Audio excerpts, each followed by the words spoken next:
What if I told you there's a company that knows what you want before you do, delivers it to your doorstep, and is quietly taking over every aspect of your life? Sounds dramatic, right? But look around you.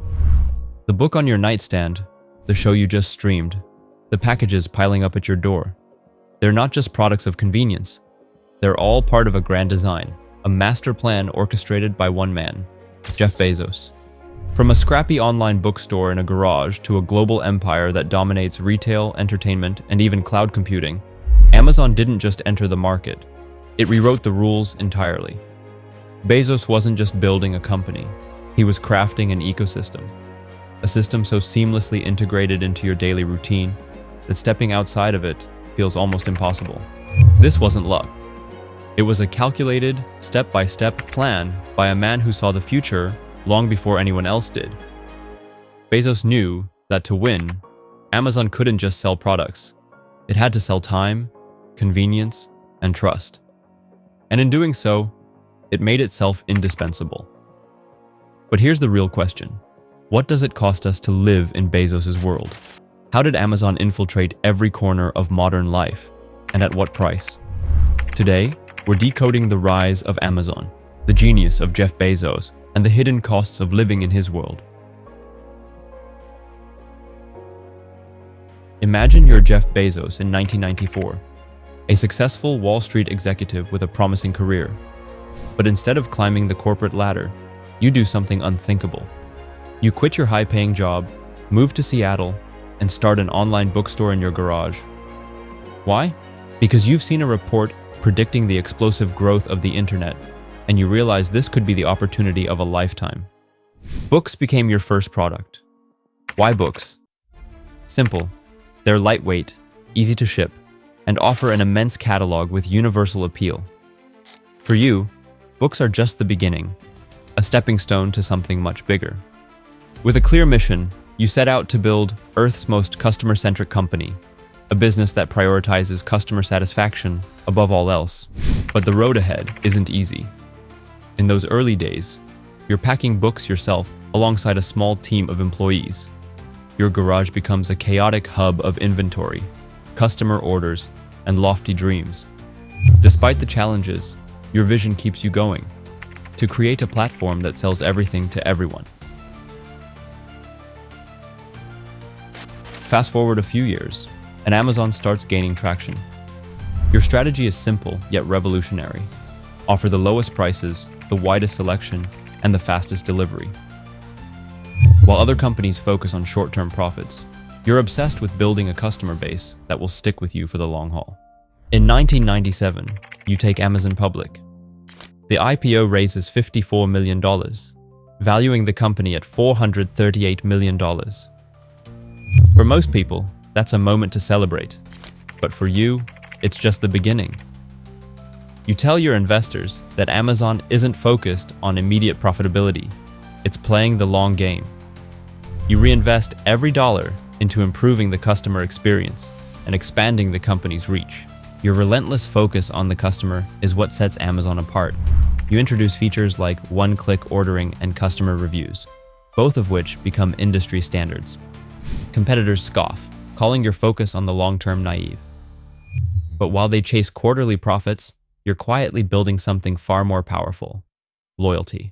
Amazon's rapid growth during these early years is staggering. By 1999, Time magazine names you Person of the Year, dubbing you the King of Cyber Commerce.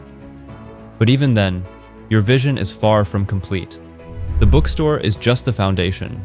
You've already begun laying the groundwork to transform Amazon into a company that touches every corner of modern life. It's the early 2000s, and Amazon is already the king of online book sales. But Jeff Bezos isn't satisfied. Why stop at books when you can sell everything? Bezos saw the potential for Amazon to become the everything store. Starting with electronics, toys, and apparel, Amazon quickly expanded into a diverse range of products. Then came the masterstroke in 2000, the launch of Amazon Marketplace. This wasn't just a new feature, it was a revolution. Bezos invited third-party sellers to use Amazon's platform, creating a vast digital marketplace. This strategy turned Amazon into more than a retailer. It became a platform for global commerce. Marketplace was a win-win. Sellers gained access to millions of customers, and Amazon took a cut of every transaction. The result? An endless selection of products, making Amazon the default destination for online shopping.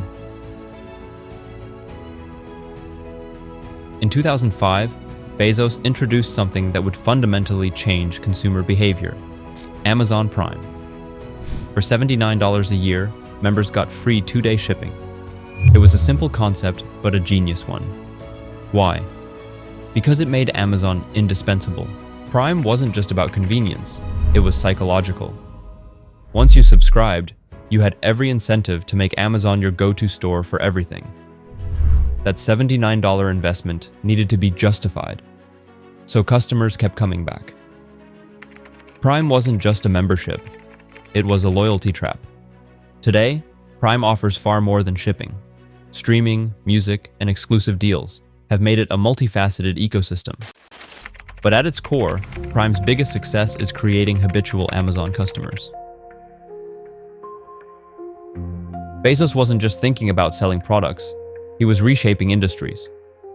In 2017, Amazon acquired Whole Foods for $13.7 billion, marking its bold entry into the grocery business. Suddenly, Amazon wasn't just digital, it was physical, with stores in prime locations across the US. And then there's AWS, Amazon Web Services. Launched in 2006, AWS became the invisible engine driving the internet. It's the backbone of major companies like Netflix, Spotify, and even government agencies. AWS doesn't just generate revenue, it ensures Amazon is indispensable to global infrastructure. In 2021, AWS brought in $62 billion, accounting for over 70% of Amazon's operating profit. Think about it. Even when you're not shopping on Amazon, you're probably still using Amazon services. Bezos didn't just want a retail monopoly, he wanted to control the internet itself. By the late 2000s and 10s, Bezos had transformed Amazon from a humble online bookstore into a juggernaut that touched nearly every aspect of modern life. Whether it was groceries, streaming, or cloud computing, Amazon had positioned itself as a company you couldn't escape. But this wasn't just a story of expansion.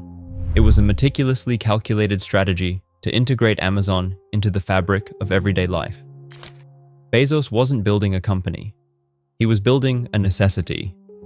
Up next, the challenges Amazon faced as it scaled into a global behemoth and the backlash that followed.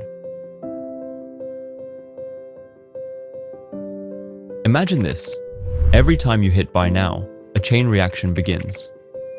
Somewhere in an Amazon warehouse, a worker rushes to find your item, pack it, and send it off, all under the pressure of strict productivity targets. It's the convenience you love, but it comes at a hidden cost. Amazon's warehouse operations are a marvel of efficiency, but they've drawn sharp criticism for their treatment of workers. Reports of grueling working conditions, unrealistic quotas, and lack of job security have painted a less glamorous picture of the e-commerce giant. Workers describe racing against the clock, often skipping breaks to meet targets. For every package delivered on time, there's a human cost many customers never consider. The pressure on warehouse workers isn't just anecdotal. Investigative reports and documentaries have revealed incidents of injuries, high turnover rates, and even employees forced to work through exhaustion. This has sparked debates about the true cost of Amazon's 2-day shipping promise. Is it worth it if workers bear the brunt of its success? Amazon's dominance hasn't just caught the attention of customers, it's also raised red flags for governments around the world. The company's aggressive market strategies have triggered antitrust investigations in the US, Europe, and beyond. Critics argue that Amazon's tactics, like underpricing competitors and leveraging data from third-party sellers, stifle competition. Regulators have accused the company of creating an uneven playing field where smaller businesses can't hope to compete. This isn't just about online shopping, it's about Amazon's influence on global commerce. In 2020, Bezos faced a congressional committee where lawmakers grilled him over Amazon's monopolistic practices. One representative summed it up: "You're not just an online retailer, you're an entire economy." The hearing wasn't just a critique of Amazon, it was a spotlight on how much power one company can wield. For years, it seemed like no one could touch Amazon. But as the company grew, so did its critics and its competitors. Walmart and Shopify have emerged as major challengers, each taking a different approach to claw back market share. Walmart, leveraging its vast network of physical stores, has invested heavily in its online shopping platform and two-day delivery services. Shopify, on the other hand, empowers small businesses with tools to create their own e-commerce sites, offering an alternative to Amazon's marketplace. Together, they're proving that even a giant like Amazon isn't invincible. At the same time, the rise of ethical consumerism is challenging Amazon's dominance. Shoppers are increasingly questioning the company's labor practices, environmental impact, and community effects. Movements like Shop Local and campaigns to boycott Amazon during its Prime Day sales reflect a growing desire for alternatives. Internationally, Amazon faces additional scrutiny. In Europe, the company has been fined billions for violating data privacy regulations. In India, it's been accused of using predatory pricing to drive local businesses into bankruptcy. These challenges highlight that Amazon's path to global dominance hasn't been without friction. In some regions, governments have stepped in to limit Amazon's influence, creating opportunities for local competitors to thrive. But the question remains: can any entity truly rival Amazon's scale and reach? In 2021, Jeff Bezos announced he was stepping down as CEO, handing the reins to Andy Jassy, the head of Amazon Web Services. On the surface, it seemed like the end of an era. After all, Bezos had been the face of Amazon for nearly 3 decades. But was this a retreat, or part of an even bigger plan? Bezos didn't disappear after stepping down. He shifted his focus to Blue Origin, his space exploration company, and philanthropic efforts. Some speculate that his move was strategic, allowing him to avoid the mounting scrutiny facing Amazon, while leaving the day-to-day operations to Jassy. Others wonder if this signals a shift in Amazon's strategy under new leadership. As Amazon continues to expand, it faces a crisis of identity. Is it a retailer, a tech company, or something entirely different? With ventures in streaming, cloud computing, groceries, and even healthcare, Amazon's reach is unparalleled. But with that reach comes unprecedented challenges. The backlash against Amazon isn't just about its business practices, it's about its cultural impact. From local bookstores to small-town retailers, Amazon has fundamentally changed how people shop, interact, and work. The company's critics argue that it's too big, too powerful, and too ingrained in modern life. As Amazon navigates these challenges, one question looms large. Can it continue to grow without losing public trust? The company's innovations have reshaped the world, but its critics warn of a future where one company has too much influence. Imagine starting your day by asking Alexa for the weather. She tells you it's chilly, so you add a sweater to your Amazon cart. Breakfast is accompanied by music streaming from Amazon Music, and while you eat, a delivery driver drops off last night's impulse purchase. This is Amazon's world, a seamless integration into every aspect of your daily life.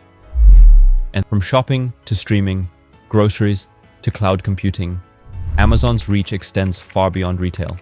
The launch of Amazon Prime Video turned it into a major player in entertainment, with hits like The Boys and The Marvelous Mrs. Maisel. AWS, Amazon Web Services, powers a significant portion of the internet, supporting everything from startups to major corporations. And through acquisitions like Whole Foods, Amazon has entered the grocery space, redefining how we buy food.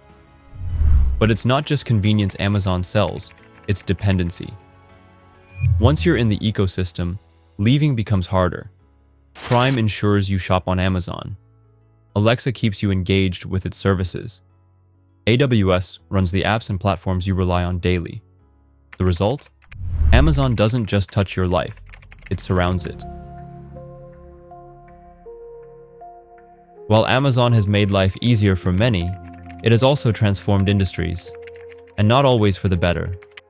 Local businesses have struggled to compete with Amazon's pricing and convenience. Bookstores, hardware shops, and even larger retailers have been forced to shut their doors.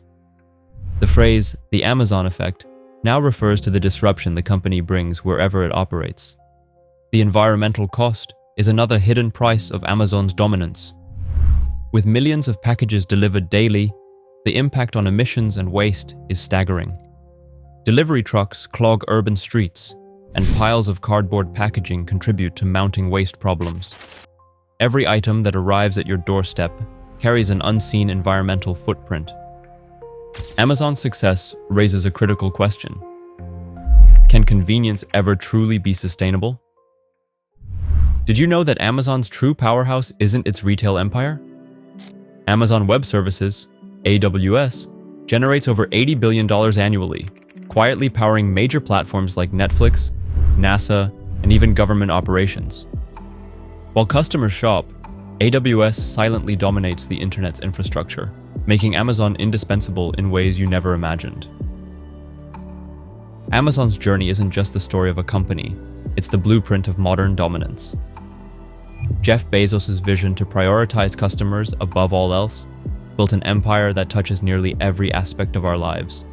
From revolutionizing online shopping to creating a cloud infrastructure that powers the internet itself, Amazon redefined convenience and innovation. But as we celebrate these achievements, we're also left to grapple with the costs. For every door Amazon opened, another quietly closed. Local businesses struggled, environmental impacts grew, and questions around labor practices became impossible to ignore.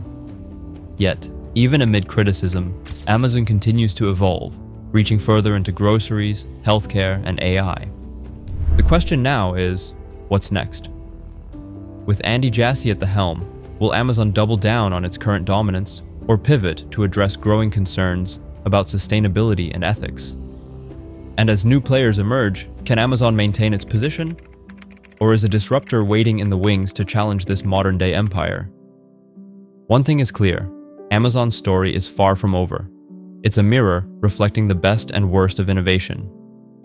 The future may hold answers, but for now, we're left to ask, what does it truly mean to live in a world shaped by Amazon?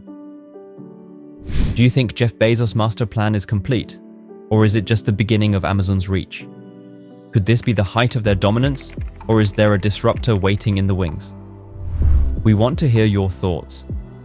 Is Amazon's influence a marvel of innovation or a cautionary tale of unchecked power? Help shape the future of our channel. What should we decode next? Tesla's electric empire, TikTok's social media takeover, or another company you're curious about? Share your votes and suggestions in the comments below. Remember, the conversation doesn't stop here. Let's learn from the past, question the present, and build a smarter future together. And always remember, think big, act bold, and I'll see you at the next one.